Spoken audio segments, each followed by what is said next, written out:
Hello and welcome to the Leaders Council podcast, the podcast dedicated to the people who run the country and the people who keep the country running. I am your host, Scott Challoner, and today, as always, we will be projecting the voices of real and authentic business leaders from across the nation and telling their real-life stories of success and innovation. Joining me on today's programme is Vincent Page. Vincent, welcome and thank you for joining us on the show. Good morning, Scott. Thank you very much indeed. It's a pleasure to be back, despite the dramas of the last couple of years. Looking forward to a constructive conversation. Absolutely. Vincent, of course, there has joined us on the show before, but just for first-time listeners that are tuning into the programme, he's the owner and managing director of antique dealers Antiques on High Limited, and that also incorporates Antiques on High Sidmouth Limited and Antiques on High Lake District Limited.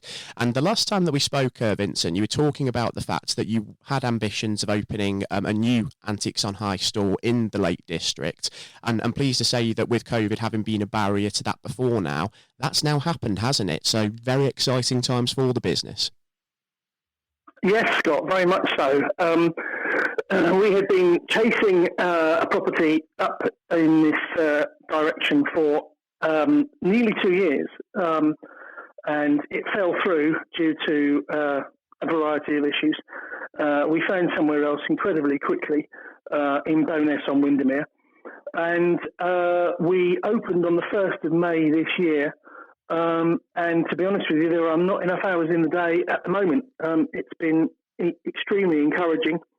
A lot of dealers from Oxford and Sidmouth have joined us, as well as picking up local dealers from the general area. It's fantastic to hear. So it's gone down really well locally as well, but it's also been drawing in the same sorts of interest from sort of elsewhere around the UK as well. And that's encouraging, especially now that social restrictions have lifted in the UK due to COVID, and that's actually allowed to happen again. Yes, absolutely. Both the other shops, Oxford and Sidmouth, opened, I believe it was April, when we were allowed to open, the first official day that we were allowed to open. And we held off until the 1st of May to open in Bowness on Windermere, largely due to the fact that we had to completely refurb the shop. And we bought ourselves a very large motorhome with which to stay in while we were up here doing the job, because obviously at the time, no hotels were open. And we opened on the 1st of May, and it's been pretty solid ever since. I can't really complain. The COVID situation, obviously the release of the lockdown made things a lot easier. We're still very cautious. We still wear face masks and shields in the shop when necessary, when there are other customers about. Inevitably now, as per the government guidelines, a lot of the customers are told it's not essential, it's an optional situation, which we leave people to do. But it's interesting to note that an awful lot of people still come into all the shops with a mask on. That's quite interesting, isn't it? Because the lifting of restrictions, it did go down in very many different ways, didn't it? People were keen to sort of ditch the mask straight away, and others, I think, have been a little bit more cautious in sort of keeping them on. Do you think that's sort of largely down to kind of the demographics of individuals that may be sort of coming into sort of businesses like yourselves, maybe? Yes, I think it can be. I mean, it was very interesting to see that in Bowness on Windermere, when we first opened, obviously new shop, and a lot of the people, in fact, sort of 99% of the people that are here and come into shops are not local. Mm-hmm. So they've travelled from other places. And most of them are at least an hour's drive away. So you're looking at Manchester, Blackpool, Preston. And it was interesting to note that before the restrictions were lifted on face masks, we would insist on them being worn. And on countless occasions, we would ask people to leave the shop if they came in without them. And since the restrictions have been lifted, the same amount of people are coming in with them on. I suppose you're right. It probably does depend on the demographic as to people's attitude, where they live, obviously the rates of infection in their particular areas. But there again, they would drive for an hour, 2 hours. not realising the implications of the fact that the rates might be different where they're going. And moving on from that, I think the success of the Bowness store in Windermere, I think that's probably testament, isn't it, to sort of the effort that you put in to really get that facet of your business going, because you talked about the fact that a property deal fell through. You had to quickly find that new property for the store. You've also had to sort of rent out a motorhome to sort of keep yourself sort of in the area while you were getting everything built up. So to have had such a successful opening sort of couple of months, I suppose you feel that that's sort of vindication for the amount that you sort of put into it, isn't it? Yeah, it's very strange. I've always believed that you get out what you put in, and it might be in the long term. But I do feel as though, it's a very solid, consistent customer base in Bowness. And we've been looking to open somewhere in this area for a very long time, knowing and having done all the research on the demographics and, visitor numbers, etc., we knew what to expect. But to be fair, it's probably been a bit better than we expected. It's incredibly consistent. Out of all the shops, it's probably the most consistent. But it was a lot of hard work getting it organised, because we had to refurbish the place, technically whilst some of the country was still in lockdown. And we were literally going from the motorhome, which we parked here with authority from the local police, to the shop every day, and getting on with it, getting it done. The outside sign, went up the day before we opened. So although we cut it a bit fine, we got it done in the end, and we did open on the 1st of May, and it was a very productive first day. And one feature of that new premises that has gone down really well is that sort of lower ground floor sales area, isn't it? People seem to have come in and really, really been making use of that and really enjoying that feature. Yes, very much so. It's a very easy shop in terms of running it up here. But we opened the ground floor sales area on the 1st of May, as I said. And we then I concentrated on refurbing the downstairs area, which is probably about 500-600 square feet. And we opened that, I think it was probably middle of August. Put an awful lot of antique furniture down here. And we put some art and various other bits and pieces, clocks and so on. But it's been very productive because you can now offer people the facility to go downstairs and look at other things, and we offer delivery.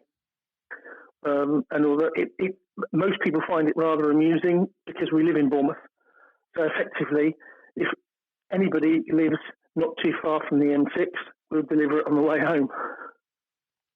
And am I correct in saying as well that in the space of 3 months, you're on a par with the trade in the Oxford store, as you've spoken about, that's doing really, really well. And trade has actually far sort of surpassed the expectations that you sort of had going into it, especially considering all of the disruption in getting everything ready. Yes, very much so. I think Oxford probably during the pandemic has suffered with a lack of foreign tourists, for obvious reasons. However, they are starting now, in the last couple of weeks, they've started to come back. However, having said that, right throughout this year, since we opened in Bowness, we've been on a par with Oxford, if not a little bit better on some weeks. But I do think that Oxford has suffered due to the lack of foreign tourists. But obviously now with the recent lifting of restrictions on travel bans, etc., we are slowly starting to see more foreign visitors turning up in Oxford.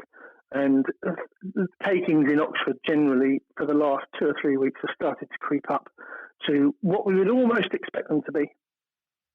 That's really positive. So hopefully there'll be some positive trajectory when it sort of comes to that side of things with people coming back into the city. And that also goes for the student population as well. That's also something to keep an eye on in the city of Oxford. And as we're sort of venturing into sort of the colder months of the year now, and we are seeing sort of a wholesale vaccination programme underway in the UK to try and avoid any restrictions coming back. What is it that sort of from your point of view needs to happen sort of from a sort of government and local authority point of view, just to keep business going, do you think that keeping away from lockdown again is essential at this point? I think it is essential to maintain some sort of continuity, especially in Bowness, where we haven't been open long, and I think obviously with established businesses, then their trade will come back because everybody knows them. Whether we can survive a winter without a lockdown, I don't know at the moment. I did think it was extremely likely that we would have a lockdown at some point, although I'm beginning to think that may not be the case, although the rates are still fairly high. They also seem to be very stable. So I don't honestly know. I think it's key that continuity is maintained, whichever way you look at it. I also think that the situation with the rates, with the government providing a subsidy for rates, has been key to the survival of a lot of businesses. Because without that discount, I think a lot more businesses would have folded due to the fact that they were expected to reopen, having been shut for X amount of months, and then just pay the full amount. Yeah, I think it would have been completely unreasonable for the government to require that from businesses. But I think business leaders are understandably cautious, especially those on the high street now, as to whether or not restrictions are going to come back and then when full costs are going to return. And if lockdown does sort of show any signs of returning, I think there may almost be a bit of a temptation at the moment to kind of cash in on people coming back into shops and almost allowing more people to move around freely, sort of take away sort of even the voluntary restrictions of mask wearing, for instance. And so for many, it almost becomes a trade-off between increasing turnover within your business and decreasing sort of life expectancy of your customers and your staff, isn't it? So that's something as well, which is going to be really important to consider in the wider context of the industry going forward. Yes, it's a very curious industry. It's generally always being considered or looked at as one person, one shop. Somebody in the antiques trade would open a shop. They would invite other dealers to join them, charging them a fee for renting out space, etc., or cabinets, and they maintain that shop, and that's it. We seem to have bucked the trend by having three, all spread right across the country. And I think the threat of a lockdown has affected some dealers in some areas. We've had an influx of new dealers in Oxford who have taken space in Oxford and been there for 2 or 3 months and thought, right, we'll take a cabinet in one of our other shops, which is always something we encourage because we provide subsidised rates for dealers who do that. And it's worked very well, but I think the threat of a lockdown has kept some dealers holding on to their stock and some people just waiting to see what happens over the winter. I think once we get through to sort of March next year, I think things will free up. People will be a lot more confident in their ability to trade successfully without too many more dramas. Exactly. So we've seen something of a little bit of a recovery this year, but it's really going to be next year once we get through another winter with COVID, hopefully without too many hitches, that we're really going to see the industry kind of take off again, isn't it? Yes, it's been strange actually because prices of stock, obviously unlike most shops and most retail outlets who buy their stock from a supplier, we can't just pick the phone up and say, "Oh, we've sold all those. Can we have another 10?" You never get the same thing twice. And a lot of things that we get hold of and we acquire are usually done through house clearances, travelling all over the country as we do, and picking up things that you get. And it's very interesting to see that prices during the first lockdown went through the roof. I know there were several auction houses that were still running auctions through or towards the end of the first lockdown. and the prices had gone through the roof. It was ridiculous. Nobody had expected it. Nobody had anticipated it, and it happened. And now prices have levelled out and come back down to what you would expect them to be if COVID hadn't occurred. Exactly, and when we look at next spring as well, the 1st of May, sort of 2022, is going to be the 1-year anniversary of the new store in Bowness, isn't it? And just on that, what is it that you're really sort of hoping for that facet of the business to have achieved within its first 12 months, given the few months that it's had already? I wasn't really looking, I hadn't set any specific targets given the current situation.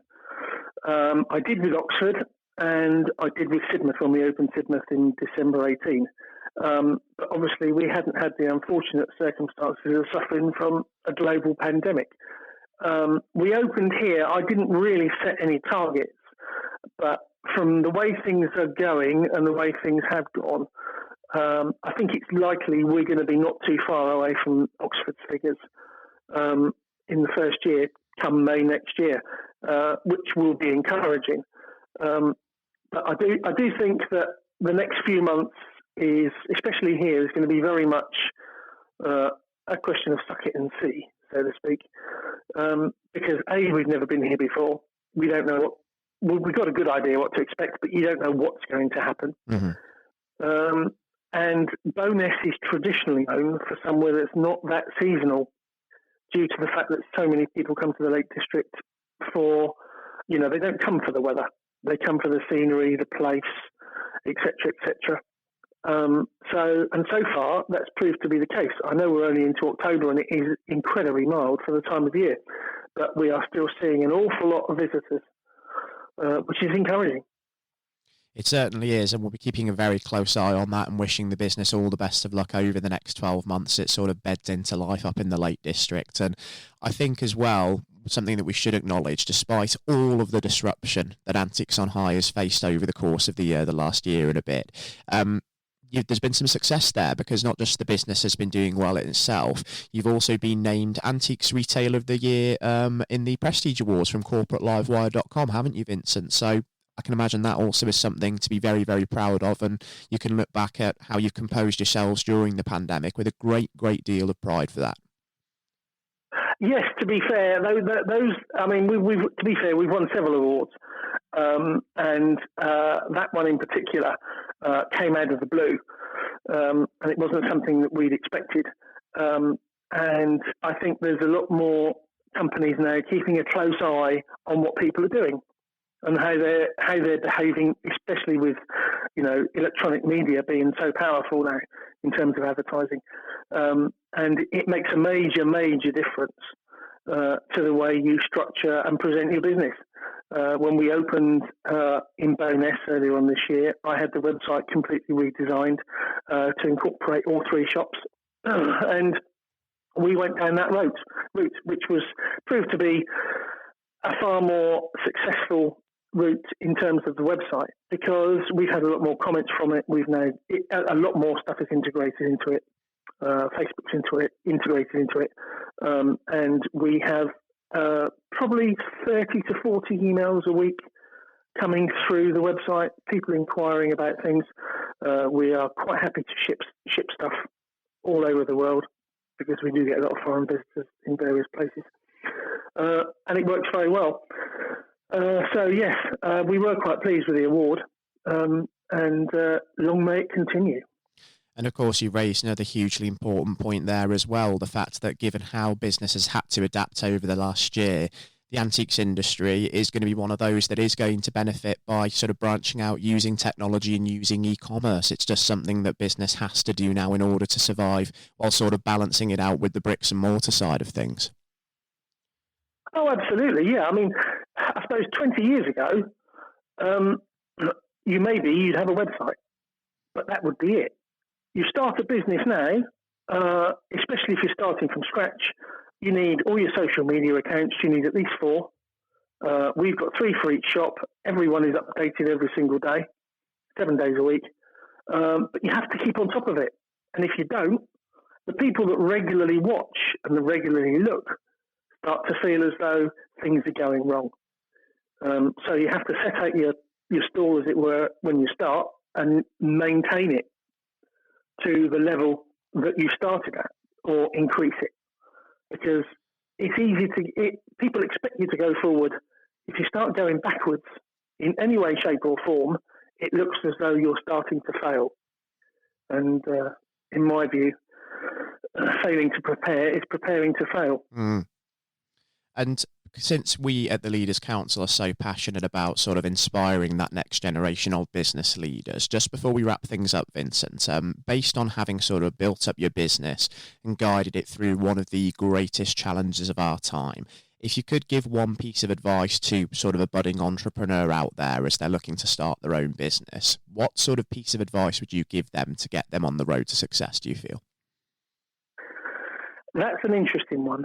I see an awful lot of businesses around now that start, and within a few months, or maybe this is a slight exaggeration, but within a very short period of time, the owners expect to be millionaires. And if they're not, they want to know why. And then 18 months after they started their business, it's failed. And you see their Porsche being transported off the drive and all the rest of it. And in my mind, because the internet and communication has made everything so instant, I think people's psychology now is when they start a business, everything should be instant. It should happen overnight. And it doesn't. You have to work at it. And that's something that people often overlook now. They think they can start a business, make their retail frontage look all nice and glossy and wonderful, and isn't it great? And 8 months later, if they're not working 2 days a week and rolling around in money, they want to know why. And I think that, the get-rich-quick schemes are few and far between. And there's no substitute for good old-fashioned hard work and being prepared to put the hours in.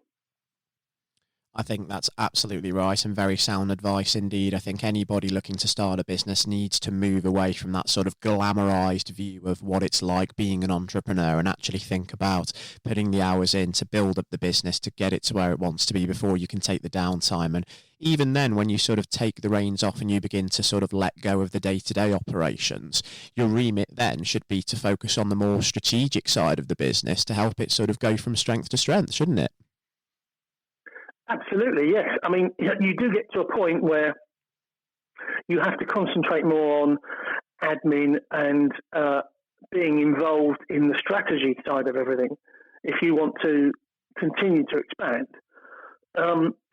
Excuse me. However, keeping your finger on the pulse, in my view, is crucial.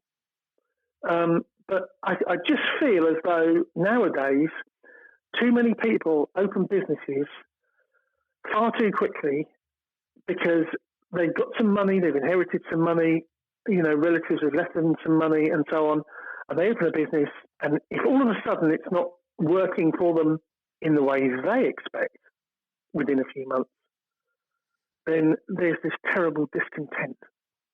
And I think people should be far more focused on, putting the hours in, putting the work in, studying the structure of what they're doing. And I think, to be fair, this pandemic may well have assisted in that, encouraging that attitude, because I think it's brought people down to earth. It's very strange how before the first lockdown, I saw numerous businesses. Bear in mind, we chase around the country an awful lot. I saw numerous businesses with their owners, shall we say, strutting around, look at me, I'm worth this, I've done this, I've done that. And the minute the first lockdown was implemented, these were the people screaming and crying. They had no money to feed their kids, they had no money to put food on the table. And you're thinking, well, hang on a minute, you've been telling the rest of the world how successful you are. And it makes you start to wonder, A, how successful they've really been. Are they living on borrowed money all the time, as a lot of people do? And shouldn't they be focusing more on the reality of the situation and their business, and being prepared to put the hours in, do what's required rather than, oh, I'm going at 3 o'clock. Because that attitude, I wouldn't say it doesn't work, but it's a short-term fix. They should certainly take a leaf out of your own book, shouldn't they, Vincent? Like, say, being out in a motorhome and doing everything possible to sort of get the business running, looking at properties, that's the level of effort that it requires, isn't it? Absolutely, yeah. I mean, we bought a motorhome. It's 10 metres long, and we came up to Bowness and Windermere while the first lockdown was issued. There wasn't a car in any of the car parks. We parked it, and within 2 days, the police had arrived. They'd obviously done a PNC check on the registration plate and realised that this is registered in Bournemouth. So what's it doing in the Lake District when you're not meant to be here? We explained the situation to them. They were perfectly fine. They put a note on the system so if anybody saw it, it was not a problem. We were literally driving in a separate van from where we parked the motorhome to the shop, and that was about a quarter of a mile. And we were inside the shop. The shop was locked. We were just working on the place the whole time. And nobody had an issue once they realised what we were doing. But most people thought we were completely mad. Why have you gone to such effort? Well, if you put the hours in, you'll get it back out again, in my view. Exactly right. There is no substitute for hard work, and you're always going to have the bumps in the road. You can never avoid them, and it's about how you respond to those bumps in the road that's the key thing in sort of accumulating success. And just for those listeners tuning in as well, we've mentioned the new Antiques on High website. It is absolutely fantastic. Certainly is worth checking out at antiquesonhigh.co.uk. And you can also follow the Antiques on High business on Facebook, Twitter and Instagram now, am I right in saying, Vincent? Yes, each shop has Facebook, Twitter and Instagram, which are generally speaking updated every single day, 7 days a week. Not always with stock photos. I often put humorous comments up as well with some very old vintage photos, but they are updated 7 days a week because I feel that if that's the way you started, that's how you need to maintain it. And as I said to you before, I think the internet has made people very, very, they want everything instant. It's got to be now. It's got to be today. So when people see things on a daily basis, they know it's updated on a daily basis. And it seems to work. It certainly does. And like I say, Vincent, wish you all the best of luck over the next 12 months as well, and sort of keep continuing to grow the profile of the business. And hopefully by the time we reach that 1 year anniversary for the new Bowness store, it's going to be a first year of real success. Thanks ever so much for joining us on the show again today. It's been such a pleasure having you as always. And do continue to take care and stay safe with all still going on as well. Thanks very much indeed, Scott. Take care of yourself. Bye-bye. And if you are a listening leader in any walk of life and would like to come onto the show and have your voice heard on the national stage, then by all means, please do visit leaderscouncil.co.uk/apply. It was a pleasure welcoming Vincent Page onto today's programme, and I do hope that all of you thoroughly enjoyed the interview. Until next time, I'll be heading back to my usual spot in the Westminster Arms and raising a glass to outstanding leadership, and hopefully we'll continue to enjoy the pleasures of normal life as we continue into the colder months of the year.